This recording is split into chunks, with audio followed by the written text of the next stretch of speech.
Thank you. Nice to be here, bright and I don't, early and 10 o'clock in the morning. welcome for coming.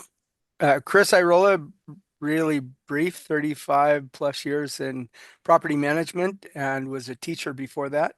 And welcome to the show. Thank you. And a chemist before that, and a son of a cattle rancher before that. So Yeah. Cattle rancher. Yeah. yeah, I grew up on a cattle ranch up in the Sierra foothills here in Northern California. How many head of cattle did your family have? We ran about 500 head, and That's a lot. yeah, it was That's a work. lot for me. It was always work, but as much as I didn't like it a lot of times, I look back on it and say, yeah, it was great, but it's we were out and away. We were 2.5 hours away from Sacramento, an hour and a half away from Stockton. So if something broke down, equipment broke down or something, we would get out the welder and the grinder and oftentimes make something, learn how to make things work when there wasn't conventional parts around, something to get us by until we could get the parts. And that's just kind of, I look back and people go, well, how come you were successful? And well, maybe it's because of some of that, Hmm.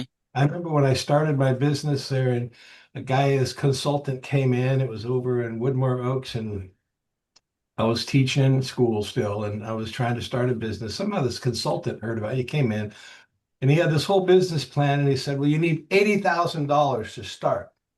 And then you got to pay me another 10 or something. So you got to go get a loan for about 100 grand.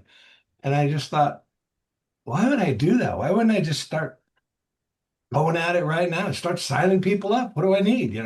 Oh, you Yeah. need this and that. And I said, no, I don't think so. And that's the last I saw of him. So, but a lot of people think you need, like, okay, one of my vendors, he wanted to start out, and it's a guy I knew, he had other problems. And I'm going to be an air conditioner guy because he knew how he had some experience. So, he went out and bought 8 brand new trucks. He rented a building. Mm. He bought a bunch of inventory. I mean, he was broke before he started. And, I just, was more of a guerrilla about it. If you read Guerrilla Marketing, remember that book back in the day? Hmm. Yeah. Hmm. You just go do it. And I was always a copycat. I will confess to that. I remember when I was 8 years old, I had a go-kart, right? And my go-kart broke down one time, a little piece of metal that broke. And my dad didn't have time to fix it, didn't have time to fix it. And one day he came home and I'm riding my go-kart around. I was 8 years old. And he goes, oh, who fixed your go-kart? And I knew I wasn't supposed to weld. I had never welded before. But I watched him well, and he was standing there. He goes, "Who welded this for you?" And I finally go, "I did." He goes, "How the hell did you know how to weld?" I go, "Well, I watched you do it. I looked at the gauges. I knew what to set them at, and I knew where all this stuff was, a little sparker to make it go." And so, that has really that's I did a lot of that when I was a teacher. There's no feeling like the first day of standing in front of a bunch of seventh and eighth graders, just you and them. Yeah, that was a funny. I thought I was prepared, but all of a sudden, gulp. So I did my thing, and I went to the principal and I said, "Who's the best teacher? Who's the best teacher on this campus?" He goes, "Well, that's easy. Bob Cooley. He's a science teacher." And so we had a prep period every day where we could um, had one period off. We did, to prep our day. And so every day I would take that prep period. I went over to Bob. I said, "Hey, can I sit in your class?" And well, sure, of course. And then he started giving me all these materials. I couldn't believe it. He just went through and gave me so much stuff. He goes, "Oh, you want to teach about, this? Here's a bunch of material on it. And you want to teach about this?" And I sat in his class for a couple months, every prep period, um, to do what Bob did. And I became very comfortable with teaching and very, I think, pretty good at it. I was the nominated teacher of the year a couple times by the students, and um, but it wasn't because of me and coming up with inventing my own stuff. I, I was a copycat. I Hmm. maybe emulated. I use these people as I look to the success, and I said, hey, if he can do that, how's he doing it? You don't have to watch very long before you really figure it out.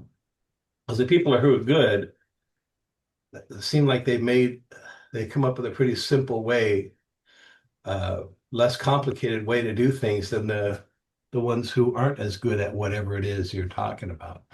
So that's been my MO. Um, I did it with a mortgage company. I was teaching school before property management, and oh, mortgage, that's interesting. So it was Refi Mania was just starting. You guys remember that? Everybody had a 12% loan. You could get them into a 10. They were Hmm. thrilled. So I worked for a mortgage company for about 2 or 3 months, watched the whole operation, and I went out and rented a building and started a mortgage company. And called it Century Home Loans. It was right there at the corner of Sunrise and Sunset in Fair Oaks, and started doing about 80 loans a month. And quit my job, had two processors, 30 agents. It was amazing, but I made a mistake. I had a partnership with two other partners. And like Dave Ramsey says, the only ship that won't sail is a partnership. And he was right. And I was doing all the work. And I mean, literally, they were never even there until it was time to divvy up the money. And about 6 months of that, I said, no way. Fortunately, when I did the partnership, I said, if I'm not happy, I'm putting a buyout clause. You got to buy me out. And they did. They had to abide by that. And so I went and started my own company just with myself. But I was never comfortable that, I didn't want that income going up and down. And rates are good. I get to eat, rates are good. I get, to buy a new car. Rates are bad. I go live in a tent. I didn't want that. So uh, Yeah. I knew another fella who was very good at property management, but extremely good at working with investors. That was what he did. He only had about 100 management properties. And I thought, hmm. And so I went to work for him. He didn't need anybody. And I said, I'll work for free. He goes, well, you can't do that. So he paid me $1,000 a month to work for it. And, I was like, yeah, okay, I'll do that. And I probably spent 2,000 a month on gas, literally running my car all over town, doing what he said, watching his operation, especially his property management, and learned how to do business from that guy. He was right out here in Folsom, the corner of Auburn Folsom Road and Greenback. And he really could get more done in a day than probably most people in a month. He really was he could really get things going.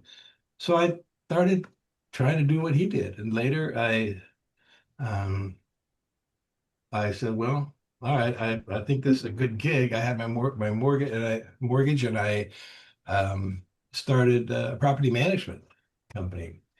Not doing what he did because he was pretty archaic in his methods. He barely had a computer program, but his method of doing business, the way he thought. And so that's one of my mentors. He's gone now. And but yeah, that guy taught me a lot. And then I have another mentor who probably none of these guys really knew they were my mentor. They just were really good at yeah. The first one was I was still in college, tired of chemistry because I was studying chemistry and all I wanted to do was graduate and get out and make money. And so I finished my degree, got a job as a chemist, and then long story short, I ended up working one summer for this guy. Um, and he owned, of all things, a motorcycle shop in Jackson where they sold motorcycles called Spinetti's Honda. And it turned out it was the largest Honda motorcycle dealership in the United States by volume, right there Mm. out of little old Jackson. And he wanted a sales guy. So, oh, yeah, yeah, yeah, sure. That sounds good. And so I took this job and I really learned how to sell. Of course, those things practically sold themselves. We were selling. The reason it was so big, they were selling them so cheap. Stanley didn't need the money. The owner, he didn't need the money. He had pawn shops all over. He just passed away. He owned all the gold and silver pawn shops here in Sacramento. He owns probably literally 5% of Amador County. He was very, very wealthy man. But here's the key. I knew that this guy was sharp. He knew how to think. He knew how to um, make deals happen. He knew how to work with people. So after work, I would run down to the bottle shop about 4 doors down on Main Street, Jackson, buy a 6 pack of beer and run back. And Stanley, you want a beer? And I would sit down and talk with him.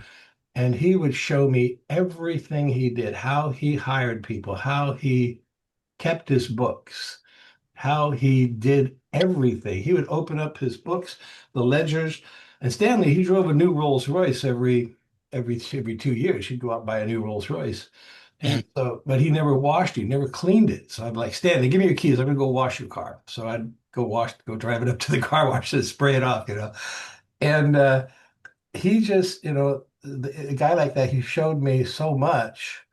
And those are the principles that I put into play in my career. So my advice to anyone starting a business, my potential son-in-law, my daughter's boyfriend, he's starting a business here and starting one there. When he started, I said, go find the best person, the most successful, smartest person in that industry, and tell him you want to take him to lunch, or just go hang out. Go say, I want to work with you. I want to watch you. Whatever you got to do, don't reinvent the wheel. You don't freaking have time. You think these guys made it up? Hell no. They can talk about their mentors who taught them, every one of them. And who has, you don't have years and years to make a crap load of mistakes and then get repaired and lick your wounds and get back. Go see who's getting it done, and that's what you do. That's what you do. So Right. I'm old now, so I honestly I try to. There's people out there who look at me and they say, "Oh, and I can tell they're like, hey, you're doing the same thing I did," and I welcome it. You know, I absolutely welcome it. They don't always all listen, Barry Mathis. I like to mentor Barry. I really do. Yeah. He doesn't always listen. And Yes. next thing he comes to me with, I got this problem. I'm like, well, Barry, you didn't do what I said to do. Yes. And why are you doing that? That's a waste of time. But anyway, he's a good guy, great guy. But there's a few others too that so I really enjoy that now. I like doing that. And I don't know. So you like teaching what you know. I suppose I'm a teacher at heart, huh? Yeah. Yeah, I've always said teach what you know unconditionally because Mhm. it will come back. Yeah, and I mean, there's enough. I go to these property management breakfasts once a month, and we all share ideas. And I tell them everything and anything, and I mean, there's enough to go around, even if they're in one of my in my area competitor like Barry. Barry, he competes directly with me in the same market. That's okay. We got plenty to go around, and we're doing just fine. And if I can help him out, maybe he'll help somebody else out someday. That's my philosophy. That's how I Pass it cut my forward. teeth. That's how Yeah. I cut my teeth, and that's how I kind of finish the game, just like that. So So, Chris, what's next? Do you have a plan of, because I know that you've done property management for years and you also were dabbling in helping out landlords. And so are you continuing along that direction or? yeah, I mean, so I'm in a point where I would remember that we had the Rental Owners Association, the Yeah. California Landlord Association. That's all great, and I think there's a lot of potential there, and I think there's a lot of a room for somebody to help a lot of people. It's just that I haven't really been able to figure out how to do it without it becoming another job that I have to be at. I'm 68. I'll literally get up in the morning sometimes and go, what am I going to do today? I got 4 days with nothing on my schedule. Um, I think I'll go to San Diego. I'll buy a ticket. I'm in bed, buy a ticket, buy it, gets the guy, my pet sitter to come feed my cow, and I'm off. And that's a lifestyle that I've kind of gotten a little used to. And you know what could change that though is AI. AI um, could make it such that maybe I could um, have some kind of a service Hmm. like the California Landlord Association, um, and do that and have somebody. If Steve wasn't running my office, he would be an amazing person to head that up. He doesn't want to be the guy out in front, the camera and that kind of thing. Although I think he could grow into that. Same for my son, but um, they're busy. I would never pull Ben or Steve out of those positions because the company depends on them. Mhm. So I don't know. I think about that, but I also want to be able to do what I want to do when I want to do it. Probably like you, Mike. You're floating back and forth between Tennessee and Sacramento and who knows where else, right? And Mhm. it's nice to just, not. I had a day last week. I just didn't do much. Really, I didn't do. I cleaned my house. Okay, right. That's what I did. So, So, so Chris, how do you think AI will intervene? Regarding that, how do you think AI would shape the landscape in a different way that would make it possible, possibly? so here's the thing. A lot of people hear the word AI and they think, oh, you're going to have someone answer the phone. This little thing is no, no, no, no. That's a phone tree. We've had those for a long time. Yeah, And that's the extent to which a lot of companies are using AI. But we were fortunate, you get those spam calls. This guy's, yeah. hello, Mr. Rolla. And I'm like, click. And I got a call from a fella, and the way he introduced himself, I didn't hang up on him. And I started talking to him, and he turned out to be a local AI developer. And um, he talked me into meeting with him. And he just had a way of delivery. And I said, okay, sure. So I got his name. Steve and I researched him, found out this guy has um, been very experienced in AI, is very experienced in AI, and in fact started a company that's now worth $3 billion. Mm. Now, he's only one of the shareholders. It's not his company. And he's done a couple of these that are worth over worth at least $1 billion. He's done two of these companies. And I got more curious about him. So I met him and he explained, what they were doing. I didn't quite get it. Steve did a lot more than I did. And what he wanted to do is come in and replace our processes, our actual processes that we do in the office. Like somebody calls in, a tenant will call up and say, "Oh, hey, my sink, I got a leak. I got a water leak. Send a plumber." Well, if my staff takes that call, they're like, "Oh, okay." And then they send a plumber, and the plumber gets out. He doesn't know if he's got a bathroom leak, a sink leak, a leak in the ceiling. I mean, so we train our staff to ask questions, and they do. And for the most part, they get it about 80% right. And the vendors get out there and they're like, oh, geez, And we have the tenants send pictures. And here's like this. Oh, you got an issue? Okay, we'll send a picture. Here's the link, blah, blah, blah. And then it goes, and 2 days later, we have the pictures. With AI, AI takes the call. It doesn't forget to ask what sink. And then, oh, it's the bathroom sink. Which bathroom? It'll ask that because it looks at our software and it knows that that's a 3 bedroom, 2 bath home. It goes into our software in a matter of nanoseconds or whatever, and it knows all about that home. And it'll say upstairs bath. Okay, yeah, great. And people a lot of times do not know they're talking to an AI. and it'll go, okay, so is it coming from under the sink or is this on top of the sink? And then because can you send a picture? I'll wait. And the tenant it sends a picture. So that did not involve any humanoids, right?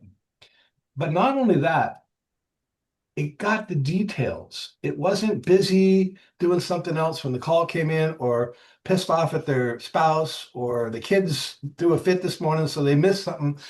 It gets it every time. And it sends out to the vendor a very good description of what's going on, including photographs. So the vendors are calling in going, hey man, I swung into Home Depot on the way to the property, got what I needed, went out and lickety splickety, I was done. So this obviously worries my staff a little bit, right? They're like, oh, what am I supposed to do? Mhm. And I said, you'll have plenty to do. And so not knowing exactly what that was going to be, I assured them they have plenty to do. And what we've turned into doing is now that employee, that staff member, will look at the process, make sure it went okay, which takes just a few minutes. If so, they'll go ahead and approve it for billing and close the work order. It's done. And then they take the time to communicate with the owner and develop that relationship better. So I said, your job is changing from being this troubleshooter technician to now you are more of a relationship builder. So I want you on those phones, and a lot of owners don't want to be on the phone; they want to email, and I want you to, develop that relationship. And if they have a trip they're taking to Tahiti, you make a note of that. And when you talk to them next time, you ask them how Tahiti was, and that's your new job. And that's pretty cool because it is working. We're getting this Christmas. We had we usually get a lot of our clients will bring in, they'll send us candy or things like that, and we'll put it in the kitchen. This year, that maintenance coordination staff, of which there used to be four, now there's three. One left, and I didn't have to replace her because the workload went down. So now there's three. Instead of my staff getting all the candy, those individuals, the people were sending their candy and their gifts right to those individuals, right to their Mm. staff members, because they had developed the relationship with them. And I was like, oh, that's pretty cool. Now my customers, my clients know that they don't just work for the Red Pro, they don't just work with Red Pros, they work with Topher over at Red Pros or Lloyd. Lloyd's my guy, or Sarah's my. They know these people, so that is the end result of our AI. So when I think about all the busy work that I would have to do as the California landlord and making videos and that kind of stuff, I've looked into a lot of what AI can do for me in terms of um, AI video editing has just it's out of this world now. We would go to movies for the past 20 years ago. Oh, look at those special effects, man. Hollywood's great. Well, you can make those special effects on your home computer now and in a matter of seconds if you let the computer do it. Have you all played around with ChatGPT?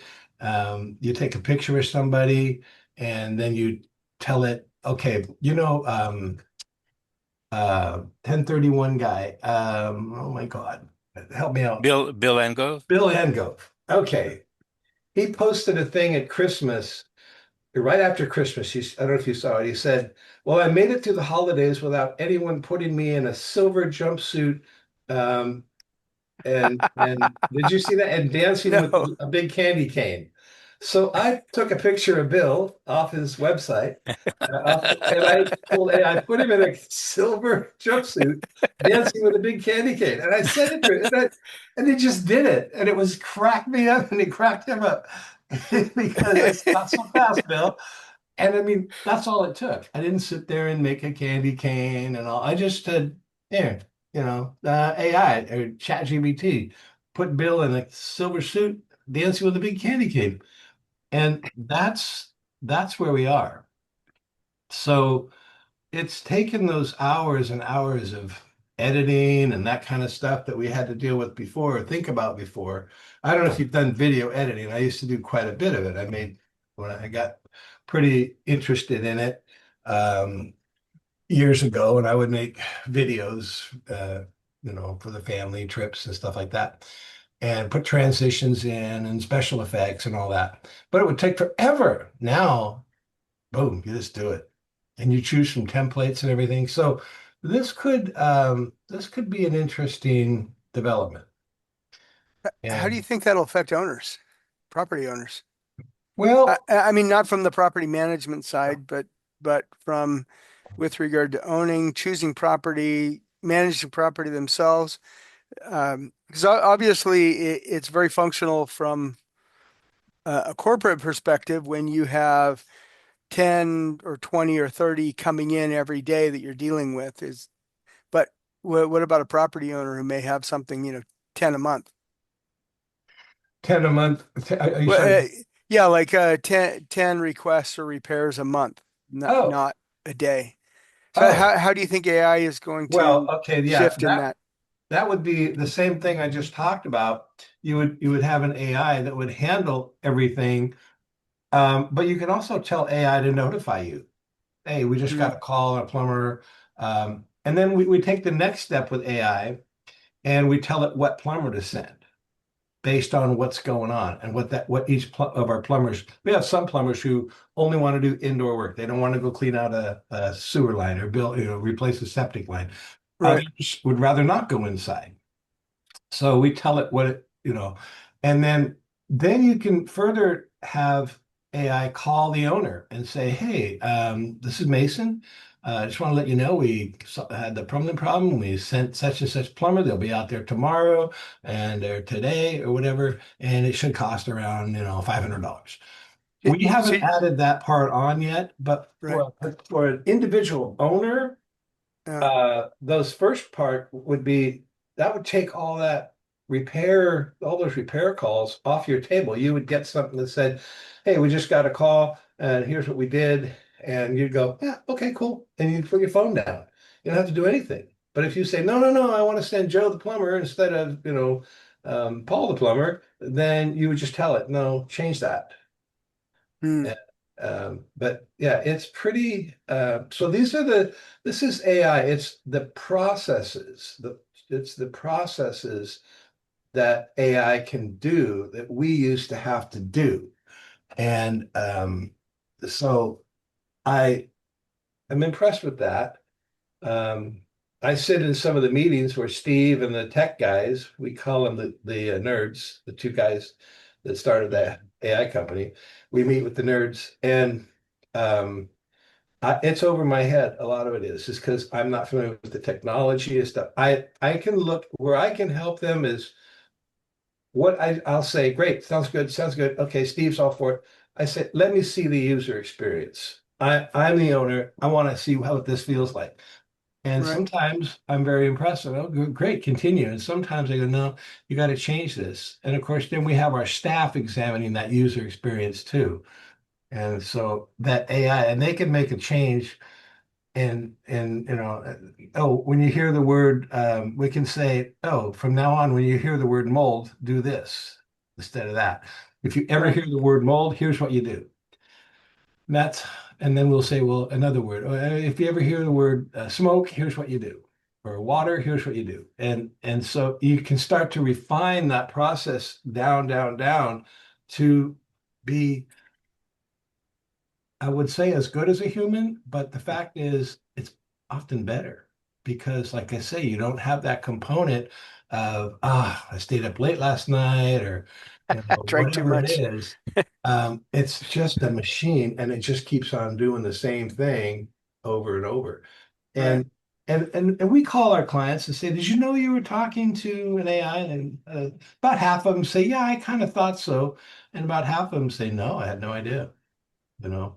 Wow. So that's that. Well, this is just the infancy stages. I mean, this is AI. now we're going to get into AGI, which is the next stage instead of which actually is kind of what we're doing now. AI, are you familiar with the difference between AI and AGI? No. Okay, so AI is all right. How do I start a bakery? And AI, well, you first rent a building, and then you go get a baking oven, and you get a fryer, and you get all these things, and it tells you what to do and how to set them up, and make sure that this is set up this way, and tells you everything to do. AGI, you say, I want to start a bakery. Here's my Amazon account and my credit card. Um, and it will go out and rent the building, buy the equipment, hire the people, place the ads, hire the people, do everything for you. Now you can Hmm. still approve everything each step of the way, but that's Right. that's really what's so we're kind of in AGI mode when the example I just described for you. And um, and so that was maintenance coordination. We're now doing this in our accounting, our leasing, and eventually we'll do this in our turnover department, where there's about 40 minutes of setup for each when an employee gets when the tenant gives hey, I'm going to move out of my property, Hmm. a notice to vacate. There's about 40 minutes worth of, we call them tasks, that the turnover coordinator has to perform in the computer, sending notices, all the things that legally required. It takes about 40 minutes. We've timed it multiple times. Right. With AI, we haven't implemented, but this will happen with the push of a button and in a matter of minutes. And all the notices are printed the way they're supposed to be, and all we do is either pop them in the mail or go put them on the door. And so and we haven't done that. We haven't done that with that department yet, but that's coming. And in my situation, we haven't laid anybody off. We did have one person have to leave, and we didn't replace that person. Um, there's one department where if somebody left, I'd probably not replace them. That's my accounting, because we had hundreds and hundreds and hundreds of bills every month, invoices, water bills, utility bills, electric bills, repair bills, and the stacks, they're huge. I mean, they're all, and my staff is going through them, and they gotta manually enter them. Well, not anymore. You take them out of the envelopes, you scan them in, AI reads them, writes the checks. All Hmm. you do is go, correct, yeah, that's right, that's right, that's right, and we're finding it's not making mistakes. So it literally is taking hours and hours, days of work away from my staff. Right. And so I have one bookkeeper, we call him, is probably leaving, and I probably won't replace him. I won't Hmm. replace him. I will say this, one of them already wanted to go part-time, so we said, sure. So they're part-time. They have kids at home and all that, and they work from home, and so we said, sure. So yeah, it's so from an owner's perspective, yeah, you could have it um, certainly handle your maintenance. Another place that would be very good to have it, but we don't, we're still watching this one very carefully, and that is in our leasing, because leasing has changed so dramatically, the rules. This is where a lot of DIY, do-it-yourself landlords end up in a problem and coming to us and saying, help me, what do I do? Because they didn't follow the tenant screening rules. They're Right. very strict, very strict. And you have to be so careful of what you say. And so we haven't implemented that 100% yet because we're still testing it.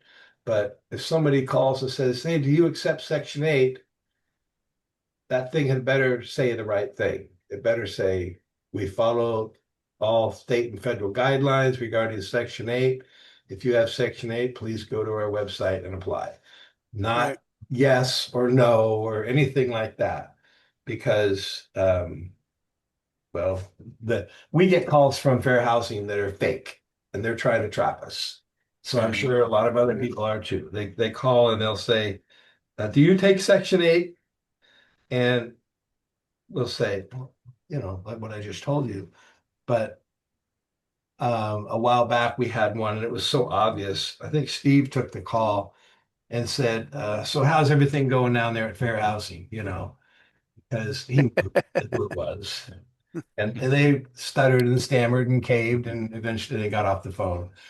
So they're trying to trap you, and that's all about discrimination, which frankly does not exist to the level that they wish it did. I put it that way.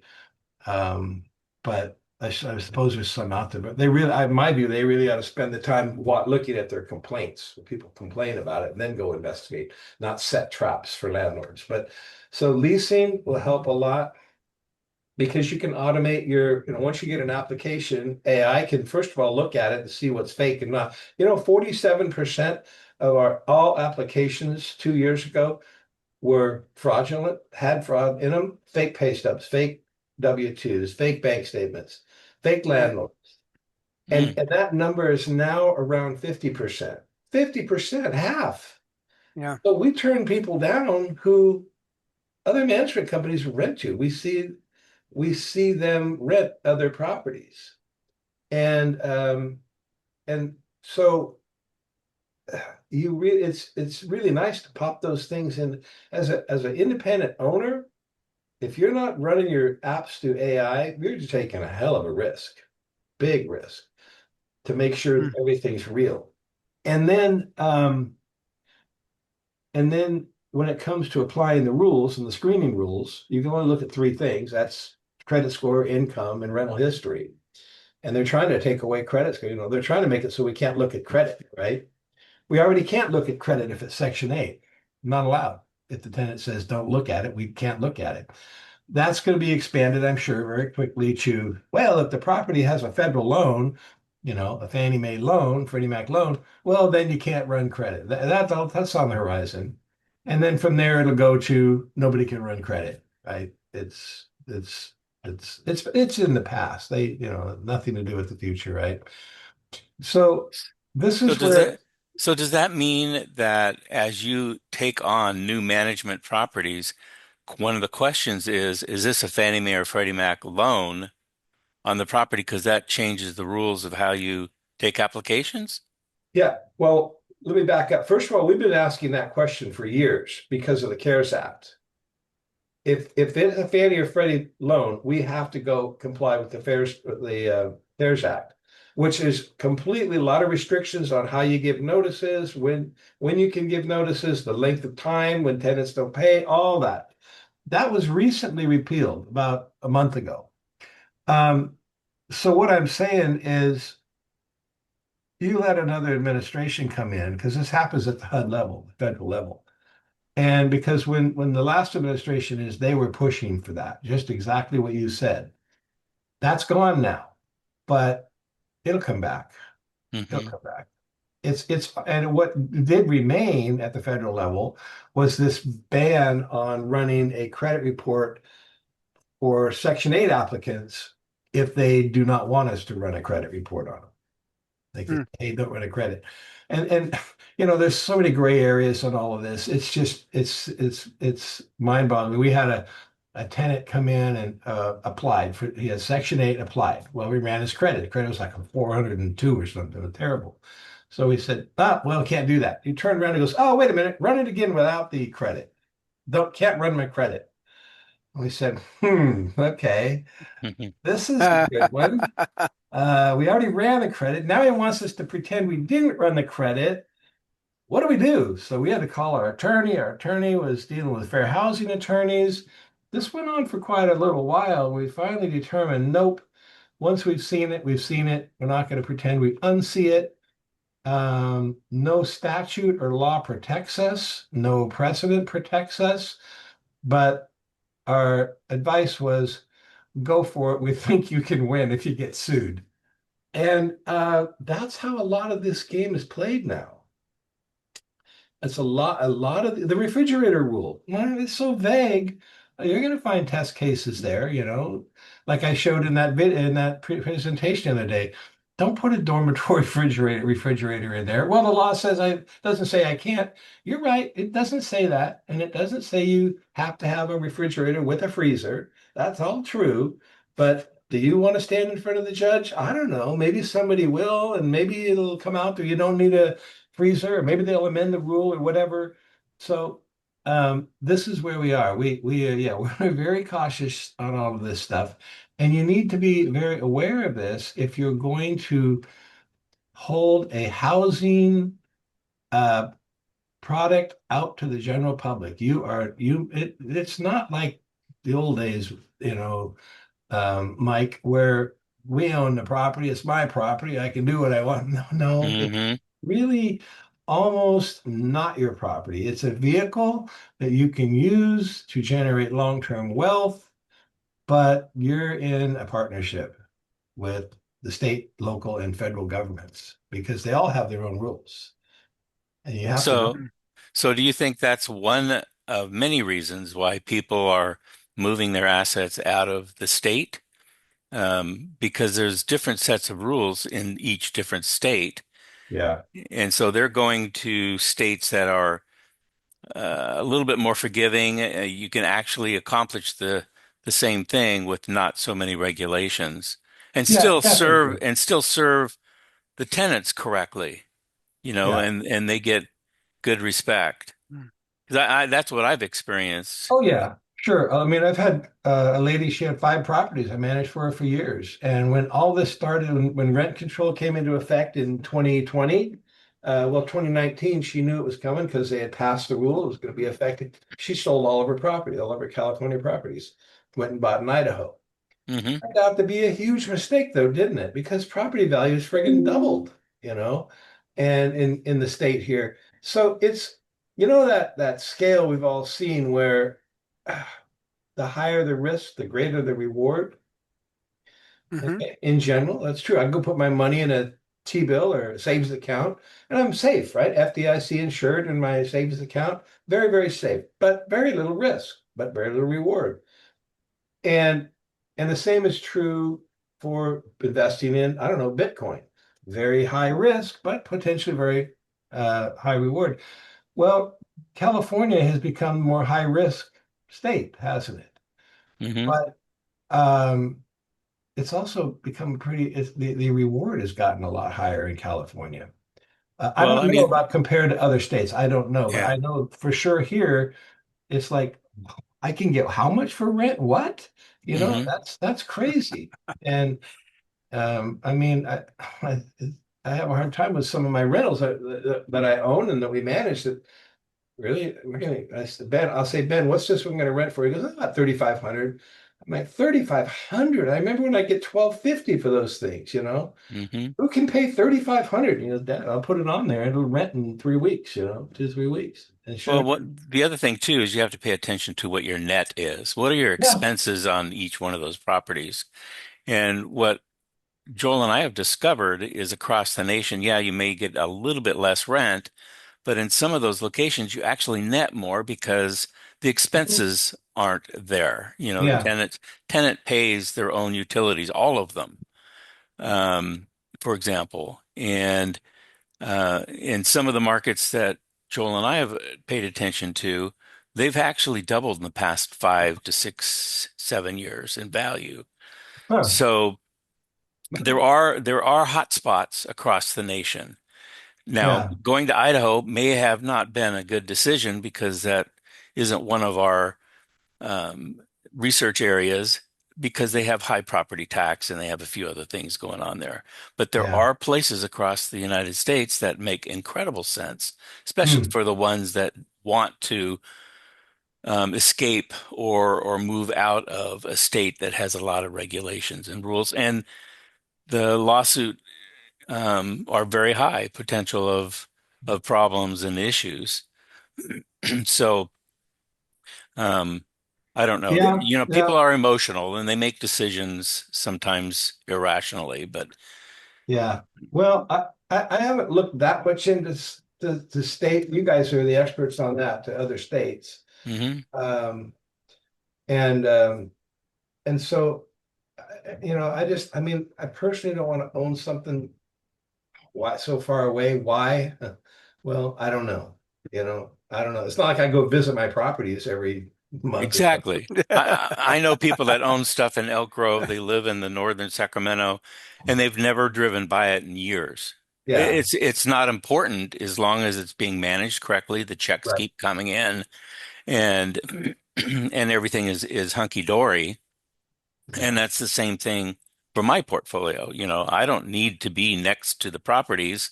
right. I have stuff in Tennessee and some in Mississippi, and I still have houses that I own that I've never seen to this day, and I've owned a house in Mississippi since 2008. Yeah, So it's not important as much as the investment is, and is it being taken care of correctly, and are the yeah, people doing the right stuff? Just like you as a good manager, um, you would be crazy not to use Rent Pros. yeah, yeah. You know? So, Chris, where do you see what's the direction you see for the owners, like people buying property now and buying Well, investment property now and into the future, both for management and for ownership and opportunities? okay. Well, so, here's the thing. A lot of that depends on how old you are. If you're young and you want to get going, I always tell young people who want, I have a couple of employees who really want to get into the ownership game. Yeah, And I tell them, look, go buy a duplex. Go buy a duplex. You're not going to make any money on it for a while. I mean, the properties versus the rent stuff, it's a time thing. You're in your 20s. You'll start making money when you're in your 40s on it, probably. Um, California, that's all I can speak to. I mean, there's a lot better places to put your money if you want a good return. I mean, you're going to get a 2-3% cap rate in almost anything you look at out here. 4 would be pretty high. I'm talking residential yeah, now. yeah, Um, so that's not great. I mean, I can go to the high yield savings account and earn that, and I'm taking a lot more risk. Why do we do it? I mean, why am I'm looking at buying another property. I'd like to get another one this year. Why? Well, because how much cash should we really hold, right? I mean, how much, there's the balance there too. Cash is not what it used to be in terms of the value of the dollar. We see it losing value.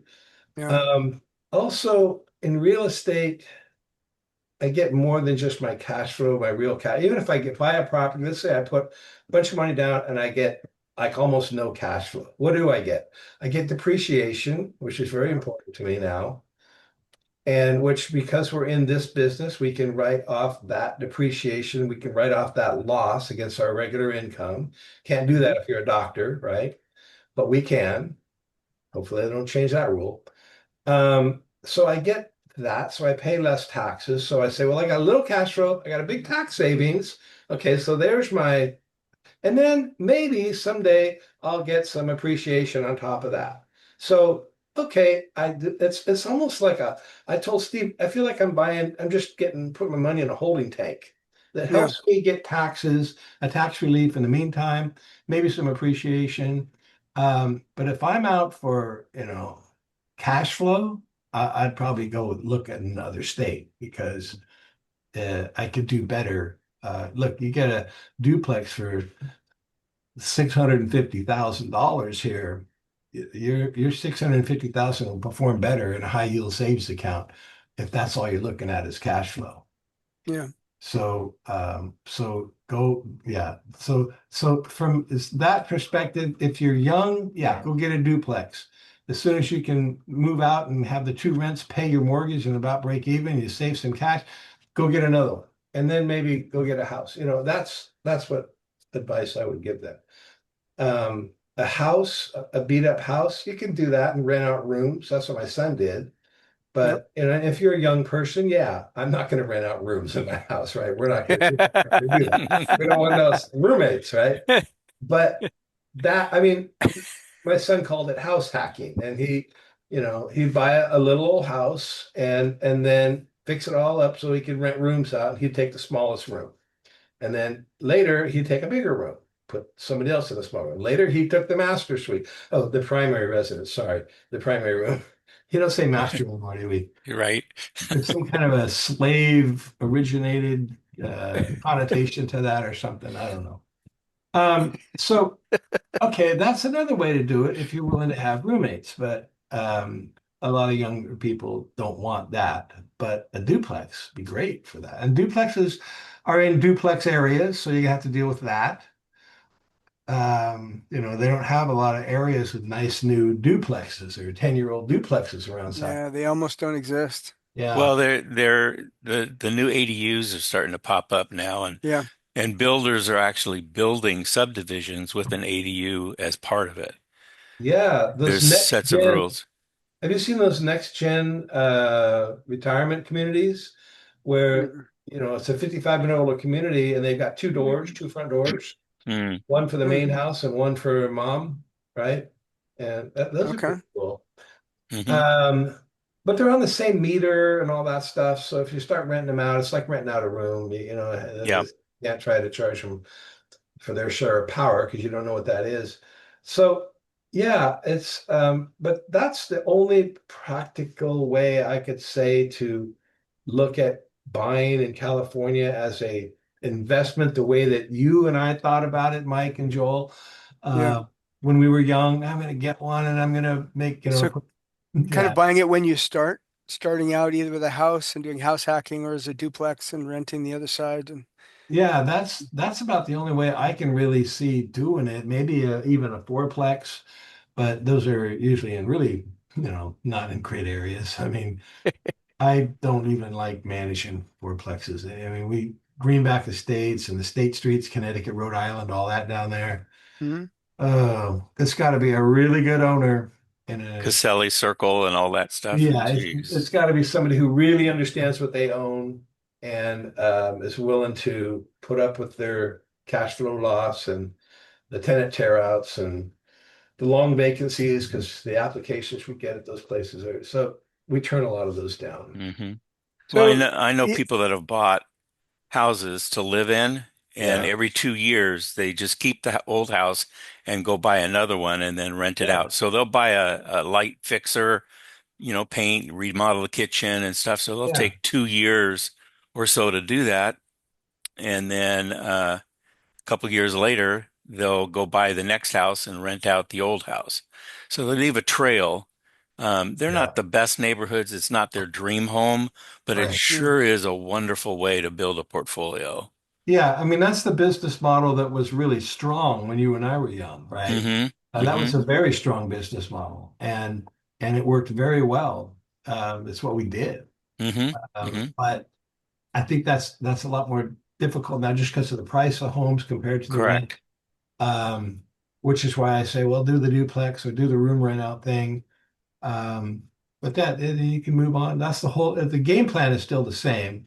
The business model has changed a little bit. It may take a little longer now, but yeah, I think it's the greatest way to. And then if you got your regular job, I tell people even if they're in another field, go get your real estate license and ding around in it so you can get that benefit of writing your loss off against your ordinary income. And I don't know, I'm not a CPA. I don't know how good of advice that is, but I tell them to look into it because hmm that's the whole key. You've got hmm to offset your income, and depreciation is a good vehicle for that. It's Right. a good vehicle for that. Yeah, So, I know. I think you're supposed to spend 700 hours a year, something like that, um, in real estate. And I don't, I'm not a CPA or anything, but everywhere I look, there's real estate. So does that uh, include the hours that you lay awake worrying about your investment? Can you count those hours too? Let's see. As I, long I as you think you log can it count in, I those guess. hours. As long as you log it in, and then you can deduct all the pills you have to take for your stress Yeah. factor. Deduct your meds, right? Yeah. Deduct your booze. Check it out. You can deduct your booze. Yeah. What a great idea. So, Chris, talk a little bit about uh, single family versus duplex versus fourplex. You just mentioned a little bit about fourplexes and how they can sometimes make you less money. Because over the years, over the last couple of decades, I have people come regularly that, want to find multifamily, and the longer I'm in real estate, the more I feel like the single family home just nets more. Not necessarily price to rents higher, but it just nets more. Well, isn't the proof in that Wall Street is buying up a lot of single family, and now the administration is looking to restrict Wall Street and hedge funds from purchasing single family. Yeah, Trump just signed an executive order, I Yeah. think day before yesterday, for an investigation committee to look at just that same thing. And that's an interesting thing because 2 years ago at Realty at your roundup, residential roundup, I did talk about that, and so I researched it quite a bit. And I was surprised. It's very local. For example, all these big hedge funds, they do have a big effect in Sacramento. They own a lot of properties here. But Fresno, they own nothing. Hmm. Zip. Blackstone doesn't own anything in Fresno. Stockton, they own some. So, yeah, it affects buyers in Sacramento, but it has no effect on buyers in Fresno and little effect in Stockton. So that's a complicated equation.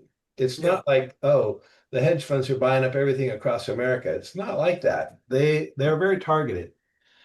But let's go back to your fourplex, triplex, duplex. Let's start with the easy one, fourplexes. Hmm. I call them fool's gold Yeah. Why? because they pencil. They Yeah. pencil like crazy. Um, oh, I got 4 units. I'm going to rent them at 1,500 bucks. That's $6,000. Oh my gosh.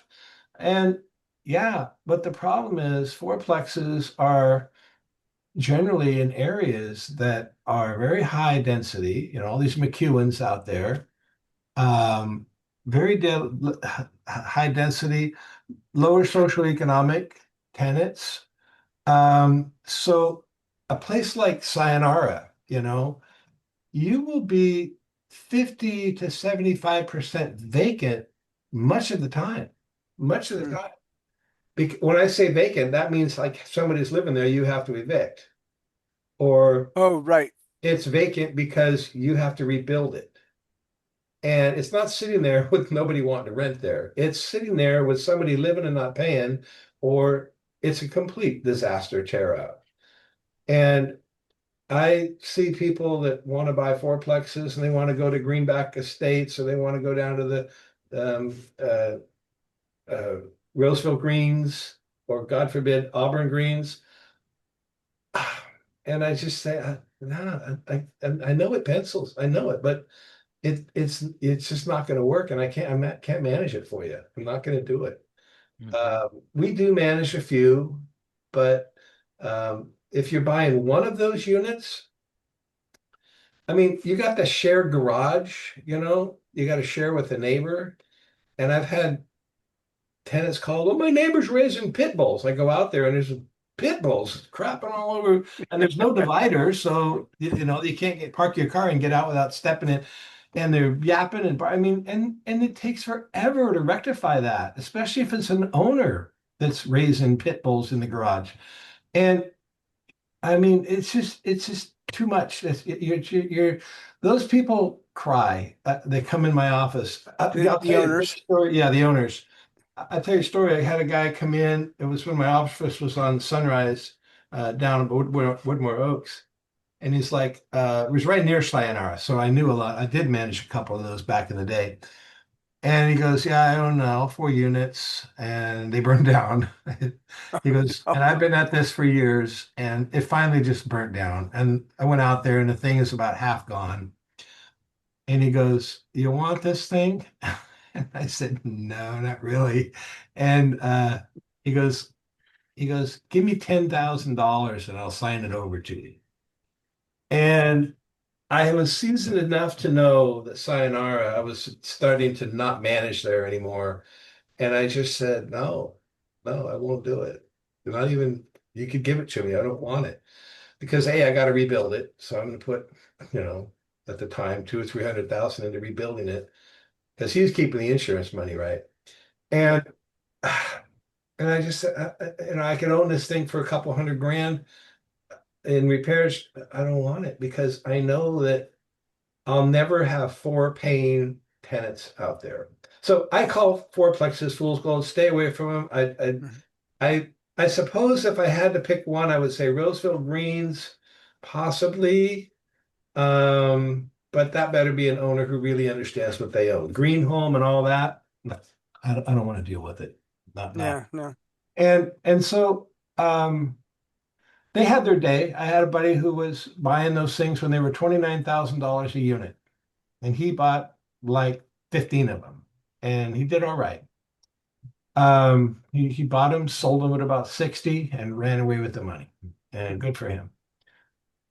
Duplexes, we talked about those. Yeah, I'm for duplexes. You got to put up with the area, but there's some areas. I mean, look at the area there. Oh, Kent Street in Roseville, behind TJ Maxx there and stuff. You take Sierra Gardens off of Douglas, and you turn left, there's a whole street of duplexes. And I said, I'd buy one of those duplexes for sure. Mhm. There's some out in Fair Oaks for sure. And they're around.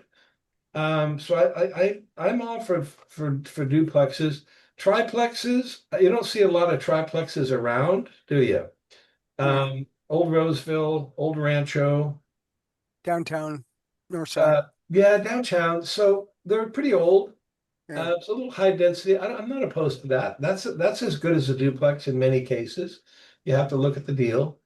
Um, but yeah, I think the little gem is more the single family home because they're usually less money, they're easier to deal with when you have them rented, and they're more liquid when you want to sell them. Yeah. There's Yeah, times because you have the owner occupants rather than Well, yeah, the the buyer pool investor. for single family is much larger. much Yeah. larger, and a lot of these, especially millennials now, they don't want a duplex. They don't want to be a landlord, and Right. they don't get that. And so um, it's just there's nothing more liquid in real estate that I know of than a single family home. I mean, if you want to sell it, you can price it in the worst market and you can sell it. A Hmm. duplex, sometimes they just don't sell. Condos go through their phases too, where hey, everybody wants a condo because you can live in it, it's cheaper, and then you go through a phase where you can't sell things. You can't, there's look at Florida. I heard Florida's picking up a little bit, but it just went through what, 5 years of echo chamber down there trying to sell a Right. condo. And Mm. their HOAs are through the roof. I mean, Yeah. Yeah. I had a friend of mine client that was looking down in Florida, and he was actually there. This was just before Christmas, and he was looking at $1 million condos, and he said, yeah, there was one that was originally listed for like 1.2, and they were going to sell it to him for 800. But then I said, what is the HOAs? And he goes, oh, it's around 900 a month. I go, dang, Yeah. that's incredible. And Yeah. and I said they're going to have special assessments Yeah. constantly. The buildings have to have a lot of work. Hurricanes come through. And he says, yeah, but I'm on the 14th floor. And I said, well, you're paying for everybody below you. Right. You know, I mean, a condo is like if you're going to live in it, and that's where you're going to live, and they're happy with it. Certainly, recreation cities like San Diego and stuff. I mean, condos are crazy and the HOAs are high, but they're all owner occupied. Hmm. That's where you want a view of the whatever. And I own a condo down there, and it's on the campus. It's on the campus, the college campus, so it's a little unique. And that does make a good rental because those students, they they pay, Hmm. and so it's just, but to live in one, yeah. I mean, if you're like I said something, I live out here on a couple acres, and I'm always having to work on it and do something. The cow's always breaking something or whatever. And I got three rats. I killed three rats in the barn here within the last week and a half. So I'm always, and I say, screw it. Someday I'm going to sell it all and buy a condo. And I'm just gonna sit there and have nothing to do. And if that's what you want, go buy a condo, Yeah. because you won't really have much to fix and all that. That's so, older people and stuff, yeah, get a condo, sure. But for rental, no, those HOAs put you out of biz for the most part. I have clients who bought them years and years ago. They paid 25, 35,000 for them, and they bought them 30 years ago, and they're little cash cows for them.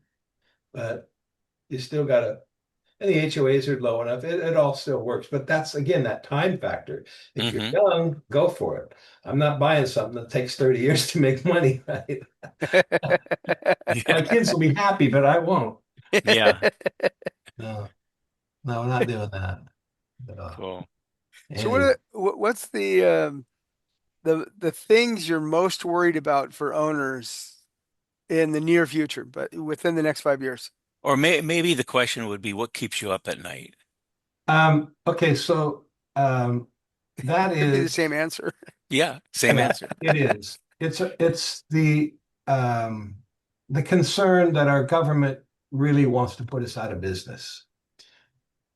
There's a lot of people on the Mandavi camp, and there's a lot more than you might think in many other cities where they really will outright say, and these are our legislators, say all housing should be government controlled housing. We've had legislators say that in California. You shouldn't have private landlords.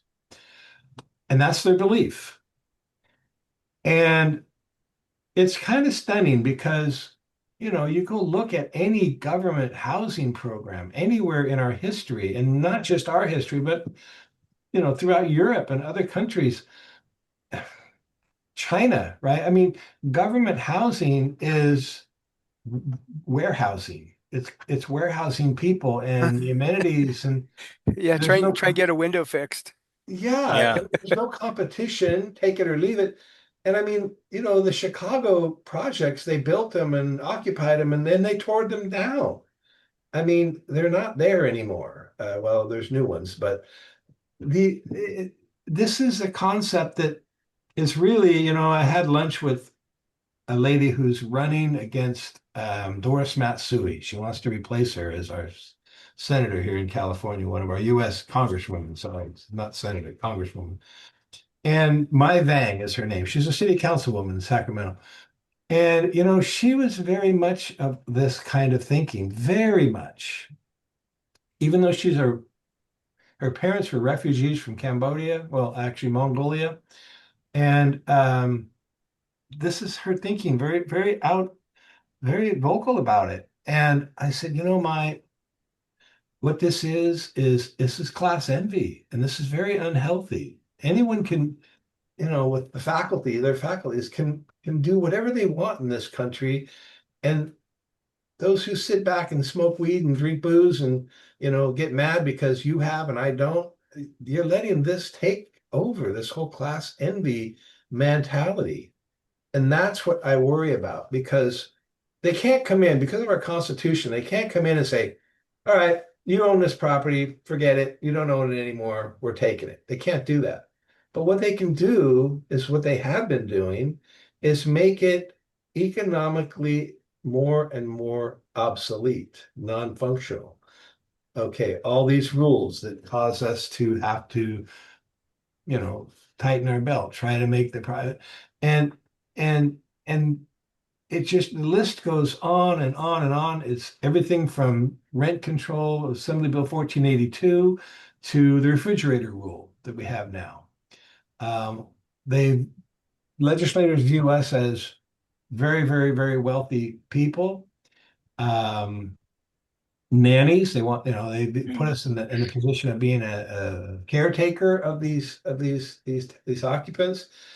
And that will, if that continues, then my grandkids probably will never know the light of day as far as owning any kind of investment property. If that continues, it's just, I mean, you go to Europe, it's not practical to have you have very, very little private ownership of landlords in Europe, at least Correct. where I've been exposed to, which is mostly the United Kingdom.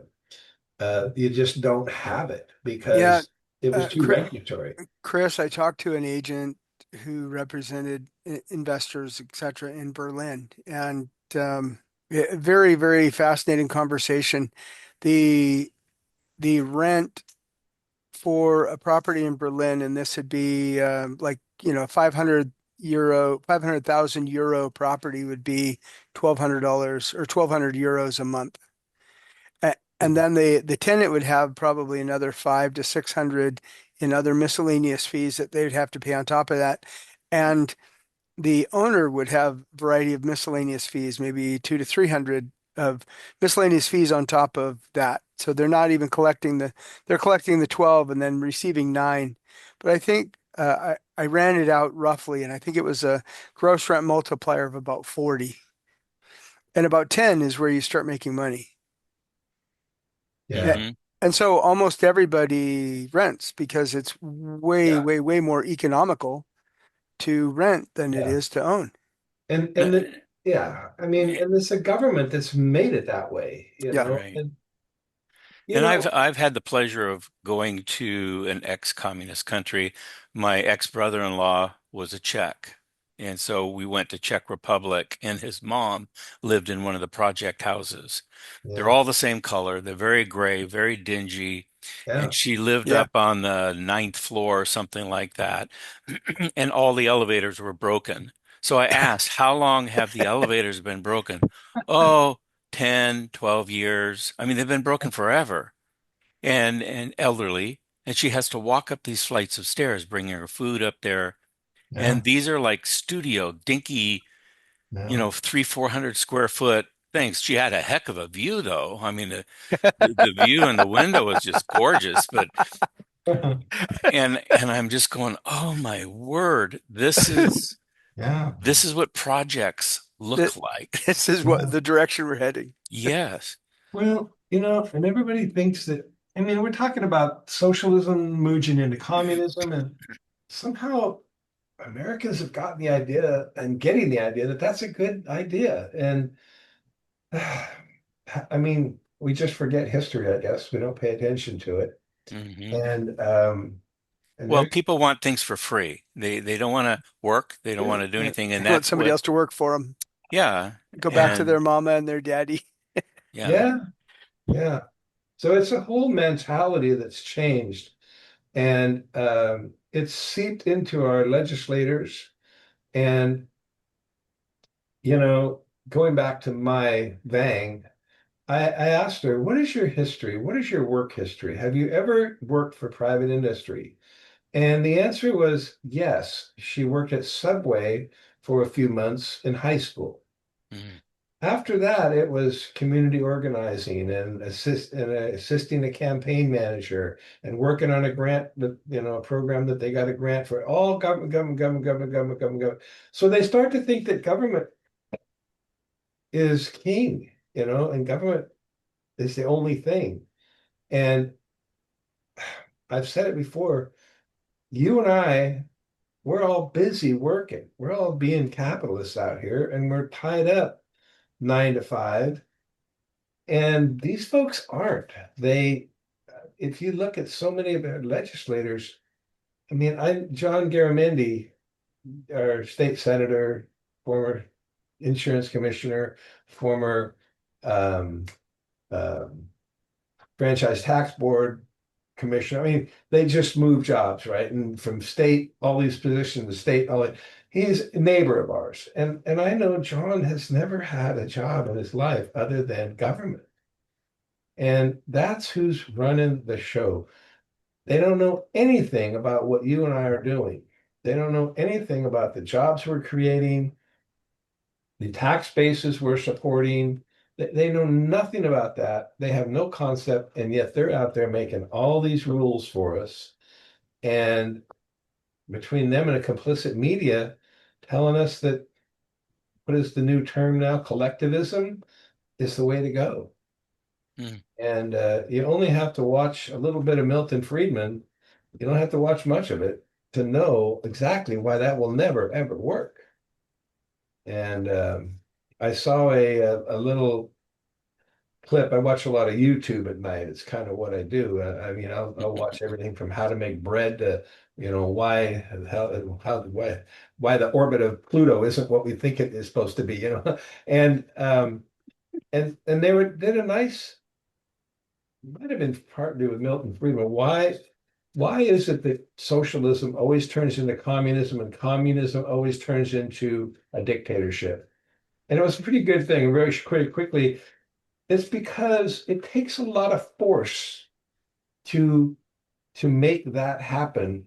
For example, it doesn't take much force to take somebody who would prefer not to work and to give them money, but for them to come to you and I and say, "Hey, give up part of your wealth, give up part of your what you do." And give up a larger and larger and larger portion, that requires more and more and more force, more enforcement. And that means putting into position policies that exert force. And that's a trend that just gets started and more and more and more force before pretty soon you just have a dictatorship. Hmm. Hmm. And I I don't want to get all political here, but going back to that last administration, I was starting to feel like, yeah, they're applying a lot of force here with all this talk about um, well, no credit reports if it's a federally funded property.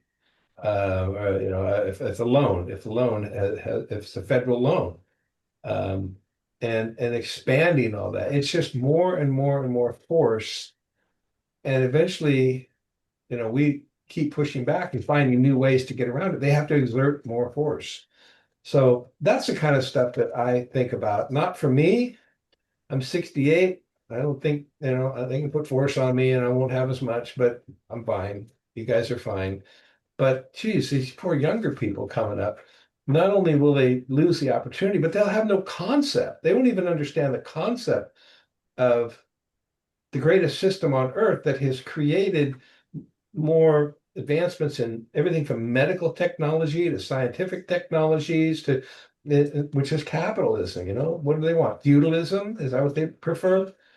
Socialism, collectivism? That's not going to work, and it never has, and it never will. It's capitalism that has fed the world. And um, I said I wasn't getting political, but there I am. Right? Hmm.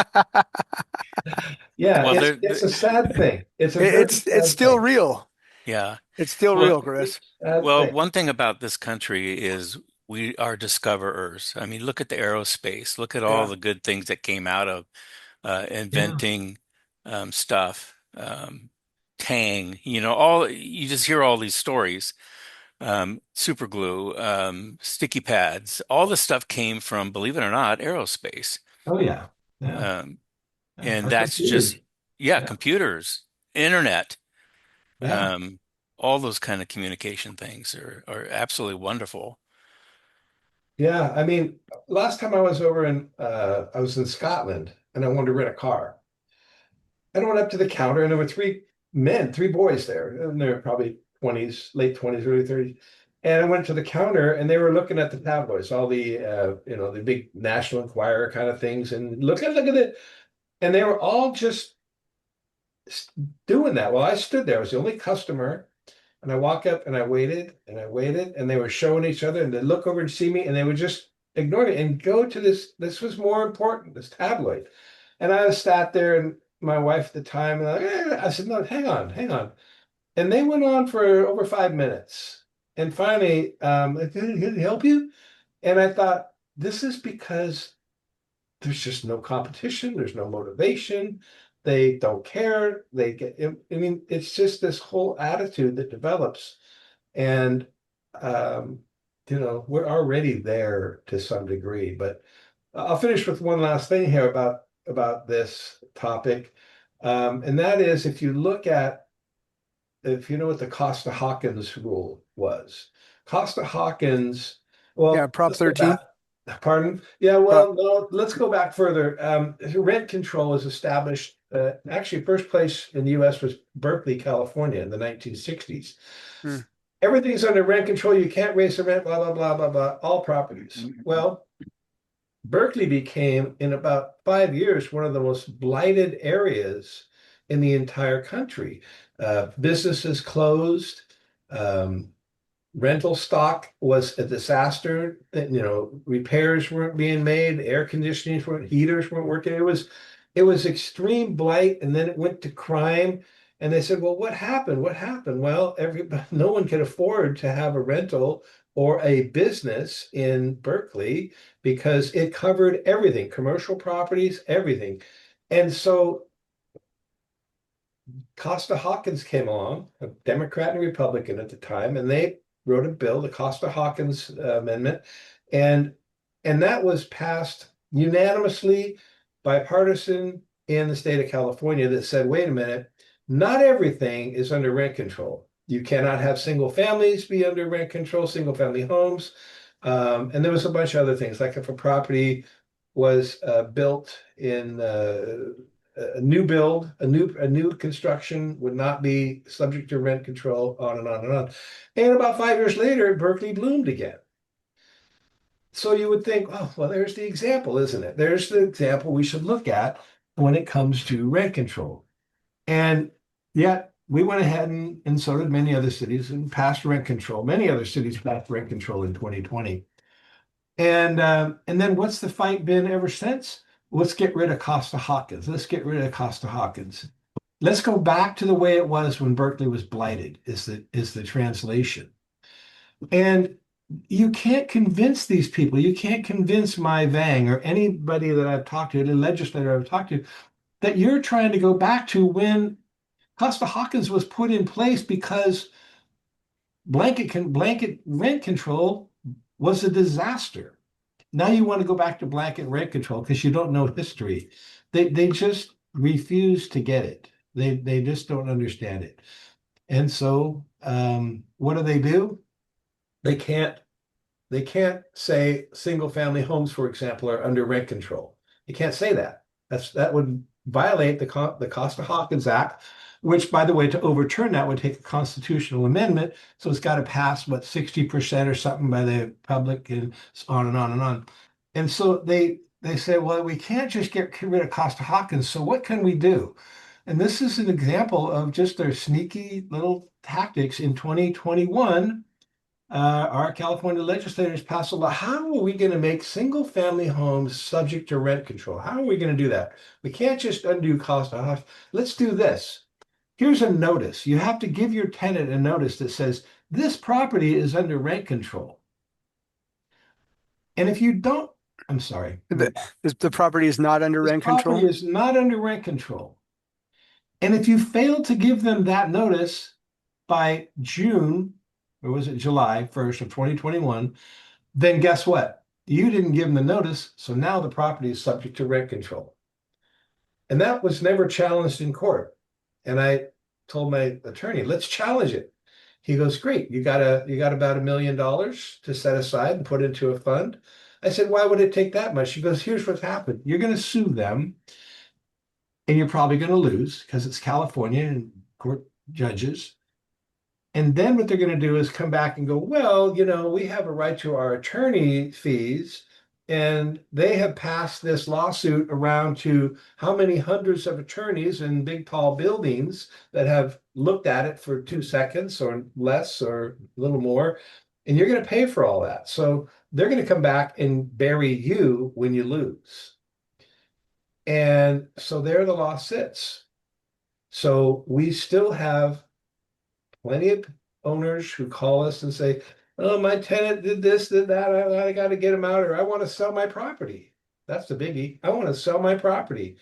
I got a tenant in there. How do I get him out? I say, well, when did you rent to him? Oh, back in 2020. Did you give him the notice? No. Well, you're under rent control. You cannot tell your tenant to leave because you want to sell. That is a violation of Assembly Bill 1482. You cannot. Actually, I should say it's a violation of the notice, that 2021 notice. So this is the way of regulating us out of business. Mm. And I think if I had it to do over again, if I was 40, I might just, I don't know, turn the business over to Steve earlier and go run for office or something. I mean, this voice needs to be told, but nobody's telling it. And we're as a country, it's not just California now. And you can move to another state, you can run, but can you hide? Well, now you can because we got an administration that's standing up for Texas and Florida and all these rules where, you don't pay, you're out in about 2 weeks. But the last administration was attacking, attacking, attacking, and doing the same kind of tactics that we just talked about with that screwy little notice that, by the way, the Leds never sent notices to landlords and said, hey, you got to do this. They just quietly passed it. And then you found out in court that, oh, your property is under rent control. We had an administration that was trying to do those same kind of sneaky little things in all the other states. So depending on how, I always said it doesn't matter who's president, we'll all succeed. I'm not so sure anymore because I don't think there's any such thing as a moderate Democrat anymore. And there we are, political again. But what can I say? It's if anyone's listening and they're all pissed off because I'm talking Democrat, Republican, don't take it from me. Just go look at the votes, look at the bills, look at the voting.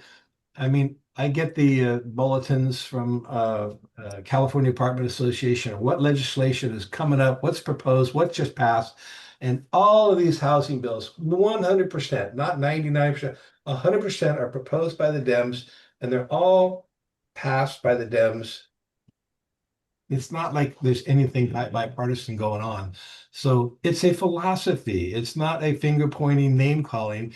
It's a philosophy that we're seeing take hold in the country. And unfortunately, it's hitting housing. And it's probably going to hit the grocery store next, right? Isn't food, if housing's a right, isn't food the right? What about a car? Is that a right? Next thing, there you are in a full-blown communist country. It's probably where we're headed. Mhm. Now I won't get any sleep tonight. It reminded me of all of this, and now I don't want to sleep. Yeah. Yeah.